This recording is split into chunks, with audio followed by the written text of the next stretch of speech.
taking back the crown. I'm all dressed up and naked. I see what's mine and take it. Oh yeah, the crown. So close I can taste it. I see what's mine and take it. Oh yeah. Yo, what is going on, guys? It's me, the Ninja Viewer here. Welcome to exciting review of the one and only Dragon Ball Super episode 104. You already know what time it is. If I have it with me, no, I don't. Hold on. You already know. You already know. You already know. Tower! Tower! Tower! Tower! Tower! Tower! Tower! What? Yeah! This episode of Dragon Ball Super is off the fucking chain. Oh, fuck, man. DYPSO. This dude, DYPSO got hype. This rabbit thing? Yo!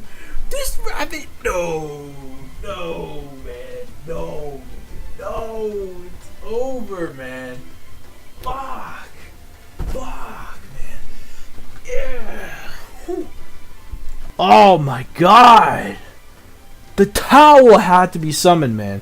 This episode of Dragon Ball Super, man. Yo. Anyways. Now, what I don't understand is, though, how Goku was able to contain the original Super Saiyan God form, the Red, without the Super Saiyan ritual or whatever the ritual he has to do. From Whis kind of explained, I think he was doing some kind of training before the tournament was starting, and he was able to actually finally get a grasp of the God Ki. Like, I guess it probably unlocked, and maybe he was able to somewhat be able to do it again, because this is probably his right after his battle with Beerus. Because I do remember Beerus saying something about, like, it looks like he is sort of accustomed to this kind of ki while he was just fighting in the Super Saiyan base when his God power just tapped out. So maybe that is somewhat of an explanation on how it's possible, but at the same time, we didn't really get that much of an explanation. So maybe I could take a little bit of points down for that, but I'm really not going to, because I don't know, man.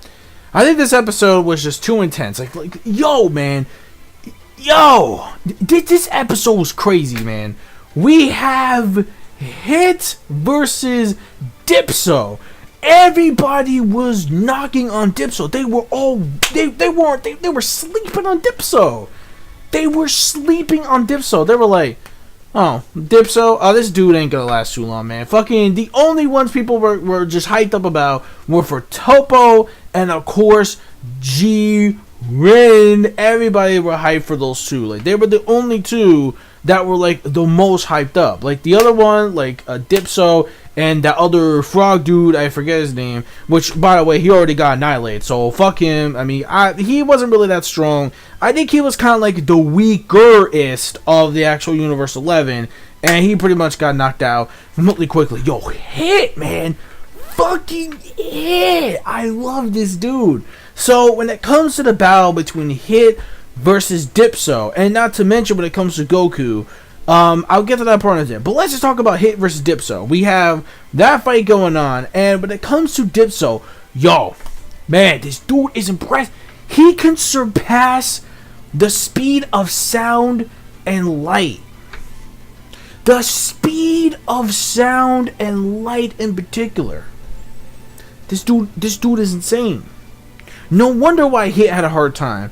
So Hit was actually, using this pun directly, getting some hits, if you know what I'm saying. So Hit was actually not feeling that, so he was trying to figure out some kind of weakness or some kind of way to catch up with his ridiculous speed. And the reason why Hit was actually taking, some damage was because he was trying to figure out, just like what Gohan did with the other dude.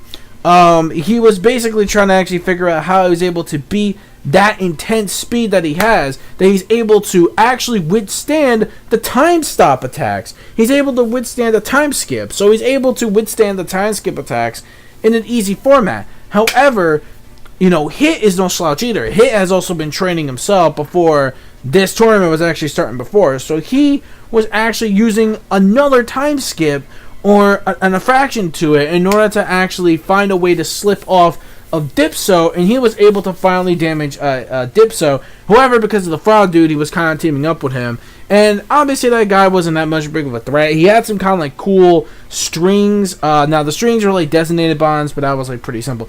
But DYPSO was easily about to finally knock out Hit, because Hit, even though he was taking some damage to learn from experience, after all those like fast light speed attacks, Hit would have definitely lost against DYPSO, and he would have been eliminated. However, it was thanks to Goku that stopped that, which was badass as hell. Seeing him going red. Oh, now, again, it's kind of weird. The explanation is kind of like little to no explanation on how he was able to do it.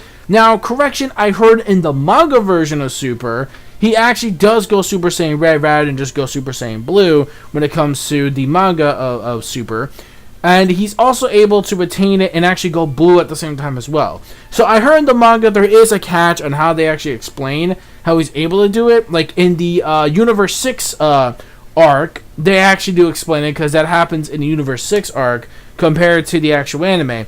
So yeah, there's a lot of explanation on that as well that we don't really know for sure. Maybe we'll get more info on that a bit later on. But it was really cool, so I guess Goku was saving it for keeps. Now, the difference, though, that we did learn from Whisto, however, was that the red version of Super Saiyan God uses less stamina compared to the blue version, which uses more stamina.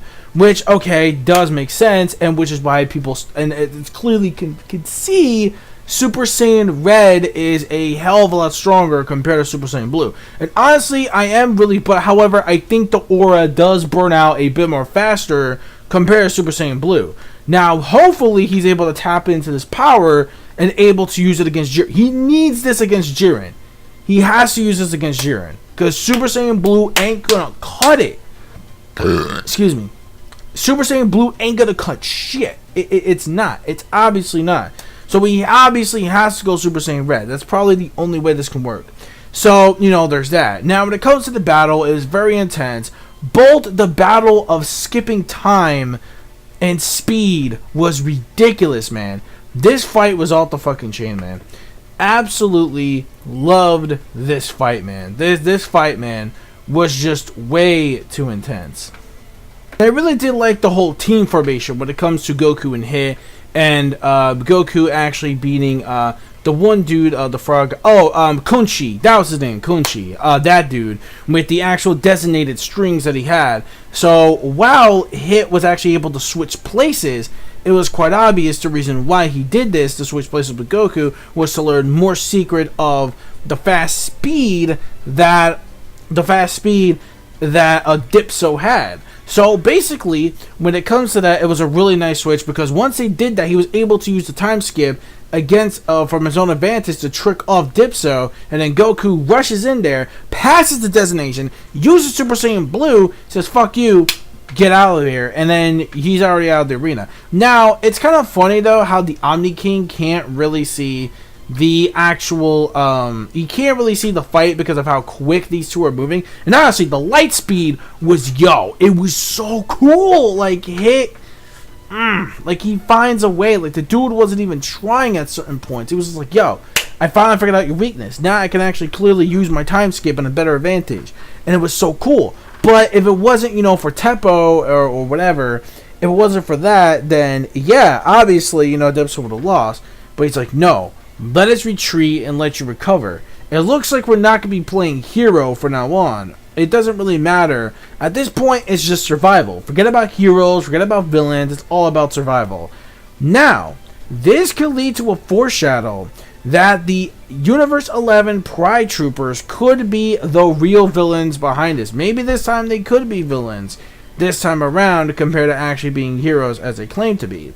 So, there is a possibility of that. So, overall, just when it comes to this episode, like the fights, oh yeah, I forgot Omni King. He can't really see the fast fights. That's why the Grand Priest, he actually created a brand new function for the app, and he made an add-on to the God Pad, And basically, he can now actually do, like, he actually replay the fight and actually put a slow motion thing to it. So he's able to actually watch the fight in a very slow motion so he can actually see exactly what was going on. So that was really cool. So keep an eye out, because the Grand Priest, I don't trust him one bit. He could be doing some shit in order for him to outthrow Omni King or something. We don't know. But that being said, though, this episode, I got Tao Sama. So you already know what this episode's already getting. This fight was amazing. Animation-wise, was actually quite fine for the most part. I mean, I didn't really notice anything that was, like, wrong with the animation, like any wonkiness. I didn't really notice anything like that. So, animation was fine for the most part. I actually enjoyed it. And that's pretty much it. Let me know your thoughts in the comment section below. Oh, yeah. So, well, you already know. 5 out of 5, bitches. It's already a 5 out of 5 episode. Quality episode of Super. Definitely getting a lot better when it comes to this tournament. The top 3 of the universe, the top tiers, the top tiers of Universe 11, DYPSO, Topo, and Jiren. And people were sleeping on DYPSO. They ain't sleeping on his ass no more, because this dude this rabbit is no one to fuck with. So, oh yeah, it was kind of funny too, speaking of which, even though he's a rabbit and Beerus and Champa are cats, it was actually really funny how Champa's like, oh, he looks like me, but he's not really all, like, you know, pluffy and fluffy like or plump like I am, pretty much. And, you know, you got Beerus, who's like the more skinnier versions. It's like, yeah, he's even more skinnier than Lord Beerus is. So that was actually pretty funny. So overall, yeah, that's pretty much it. Don't forget to click notification squad, boys. Don't forget to also follow my social media plugins, most importantly my Twitter as well, to get video updates. Also, don't forget to check out my gamer tags as well if you guys are gamers to have me on. I don't have PS4, but I do have PS3 for now, even though sadly nobody uses PS3. However, though, I'm mainly more on Steam anyway. I think I usually have like my Steam, my PC Master Race. I do have Steam, so if you have any of the games that I have, hook me up. Oh, also Overwatch, because I'm playing a lot of Overwatch, so I have my Overwatch gamer tag right there as well. So that's pretty much it. So peace, soul, love, chicken grease, and the sky is the limit. And Manga Fansky, so pretty much read what you watch. See you guys next week for episode 105. Looks pretty awesome. Master Roshi getting his episode. Let's go. Roshi going in. I am really, really stoked for Mutenu Roshi. I am really fucking hyped. I am excited for Roshi next week. This is going to be intense. So, later. Bye.